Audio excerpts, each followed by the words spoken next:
Inter caste marriage విషయంలో supreme court చాలా సీరియస్గా రియాక్ట్ అయింది 2018. అంతకుముందు 2012లో లతా సింగ్ కేసులో కూడా రియాక్ట్ అయింది.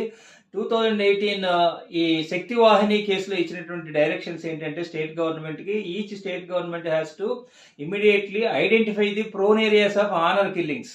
అంటే ఇంటర్ కాస్ట్ మ్యారేజ్ చేసుకుంటే చంపేయడానికి ఆ పరువు హత్యలు ఎవరైతే చేస్తారో కాప్ పంచాయతీలో ఎక్కడ ఉన్నాయి జరుగుతున్నాయో వాటిని ఐడెంటిఫై చేసి ఇమీడియట్గా ఇన్ఫర్మేషన్ వస్తే కనుక ఇట్లా ఇంటర్ కాస్ట్ మ్యారేజ్కి థ్రెట్ కానీ వాళ్ళని చంపడానికి అవకాశం ఉందని కనుక వస్తే ఇమీడియట్గా పోలీసులు ఇంటర్వ్యూన్ అవ్వాలి, వాళ్ళకి సెక్యూరిటీ ఇవ్వాలి, అవసరమైతే స్టేట్ షెల్టర్ హోమ్స్లో వాళ్ళని రీలొకేట్ చేయాలి అండ్ ఫాస్ట్ ట్రాక్ కోర్టులు ఏర్పాటు చేయాలి. And at the same time each డిస్ట్రిక్ట్లో ఒక స్పెషల్ సెల్స్ ఏర్పాటు చేసి ఒక ప్రత్యేకమైన ఇంట్రెస్ట్ తీసుకోవాలి, ప్రయారిటీ ఇవ్వాలి వాళ్ళకి సెక్యూరిటీ ఇవ్వటంలో. ఇట్లా కనుక ఫెయిల్ అయితే పోలీస్ ఆఫీసర్లు వాళ్ళ మీద సీరియస్ యాక్షన్ తీసుకోవాలని చెప్పి కూడా సుప్రీంకోర్టు చెప్పడం జరిగింది.